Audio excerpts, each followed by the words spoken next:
fica de olho nessas questões, trazendo desdobramentos na parte de tarde. No meio disso saiu nova pesquisa, queridos e queridas, BTG Nexus, uma pesquisa que exclui, né, nomes ali mais à esquerda, como a Samara, da Unidade Popular. A pesquisa Datafolha foi, gente? Datafolha colocou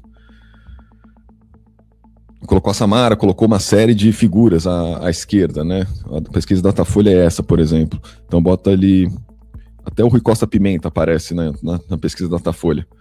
Tá ali embaixo com 1%, Samara Martins da UP com 3%. Nesse caso aqui da pesquisa Nexus de hoje, tá mais atual e não coloca esses nomes à esquerda. Sintomático, mas é o que tem em mãos, é o que temos em mãos, e o quadro é que o Lula lidera de qualquer forma, né? Você vê aqui meio que estancou um pouco a queda do Flávio Bolsonaro, e o presidente Lula ainda tem certa dificuldade de romper esse teto aí dos 47, ele chega até 49 num cenário sem o Flávio Bolsonaro, o que sugere, né, uma ainda persistente competitividade do candidato aí da extrema-direita. Então, no cenário 1, com o Flávio Bolsonaro, Lula, isso de primeiro... Ai, gente, era para ser primeiro turno. Vamos ver o primeiro turno. Cenário de primeiro turno, que é o que está em mãos, né? Cenário do segundo turno é outra eleição, uma coisa até um pouco mais fictícia de se analisar, porque o segundo turno vai depender de como for o primeiro, né? Nesse momento fala assim, segundo turno, para ver qual candidato pode ser mais competitivo contra o presidente Lula. Fora isso, não tem muito interesse em olhar a pesquisa para o segundo turno, viu? O Rudahit, nosso queridíssimo, detesta as pesquisas do segundo turno, que ele entende que são usadas meramente para manipulação. Mas tem coisa que dá para extrair, entendo eu, adequadas, né? Com cautela, sempre. Bom, Lula aqui no cenário 1 tem 40% de intenções de voto, caiu 1%. Flávio Bolsonaro caiu 1% também em relação à última pesquisa, tá ali na casa dos 35%. Talvez tenha conseguido estancar a sangria, né? Acabou pontuando melhor que os demais candidatos. Mas os três cenários aqui mostraram apenas o Flávio Bolsonaro, né? No quadro espontâneo ali, onde as pessoas têm que lembrar os nomes, o Flávio aparece com 26% de intenções de voto. Espontânea, né? Fala qual candidato você vai votar. A pessoa tem que lembrar e colocar, não é apresentado para ela uma lista. E é interessante esse número, porque ali na coluna da direita, né, aí o Flávio está com 26% de intenções de voto. Não subiu nem desceu, mas talvez a gente tenha aí o tamanho do eleitorado bolsonarista nesse momento, gente. Entre 25, o bolsonarismo aí, porta de quartel, bebedor de detergente, né? Tô sendo irônico, mas estou dizendo o eleitorado fiel do bolsonarismo. É o que está se desenhando um pouco nesse contexto todo. E, enfim, o que muda do cenário, do primeiro cenário para o segundo é quase nada, né? Bom, colocaram outros candidatos à direita aqui, o que acontece é que o Renan Santos pede 1% de intenção de voto. Os nanicos estão disputando mais entre si do que conseguindo votos do Flávio Bolsonaro. A gente vai entrar um pouco mais a fundo nessa pesquisa com o queridíssimo Cláudio Couto, muito possivelmente com o André César também, mas esses destaques podem ser colocados, né? Lula meio que bateu no teto, mas favoritíssimo. Flávio Bolsonaro parou de cair, mas não é que tem muita condição de voltar a crescer, né, minha gente? Isso que você tem observado. Essa pesquisa foi feita entre os dias 22 e 24 de maio, então pegou ali 10 dias depois do áudio do Flávio Vorcaro. E aí, talvez eles já tenham conseguido, no mínimo, contornar um pouco essa história, né, com as crises e tal. O problema é que a situação continua sendo investigada. O problema é para o Flávio Bolsonaro, né? Para o Brasil, não.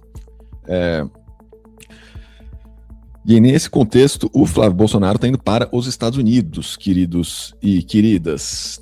Embarcou ontem por ali, não tem nem muita garantia de que ele vai conseguir encontrar o Trump, né? Metrópolis gravou ele ali no aeroporto, quer ver? Aí ele faz vídeo dizendo que está usando colete à prova de bala, aquelas coisas todas que eles usam para aparecer, né?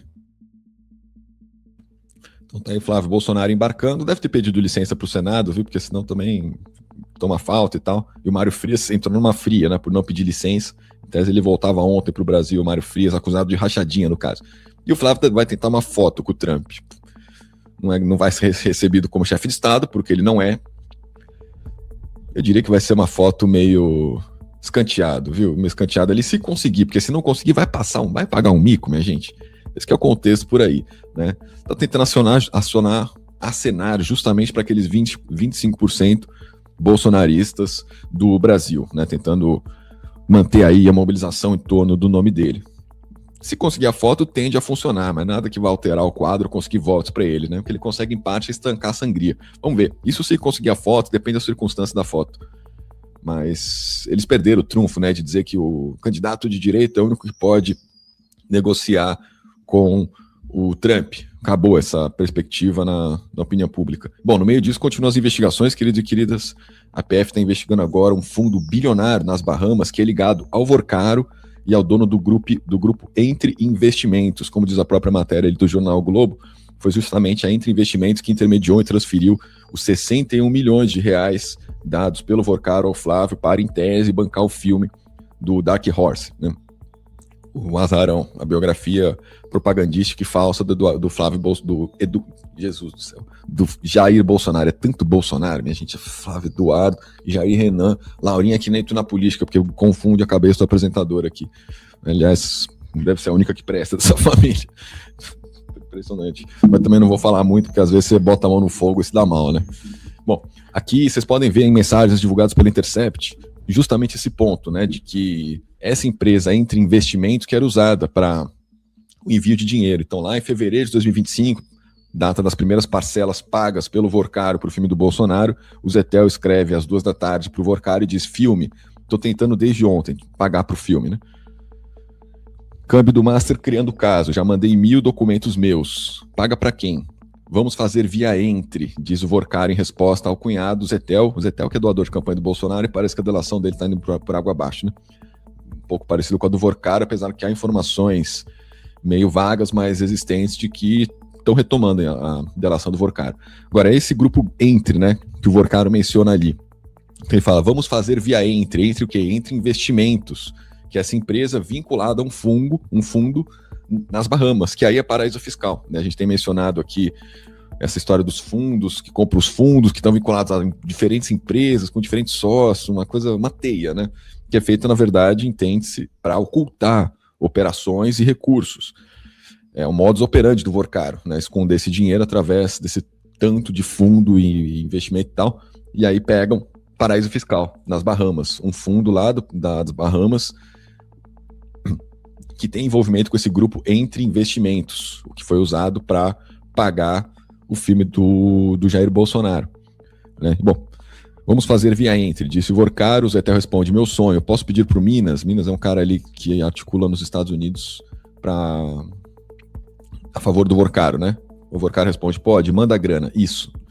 Responde o Zetel, paga para quem paga lá fora, um fundo, disse ele ali, o Zetel. E vem.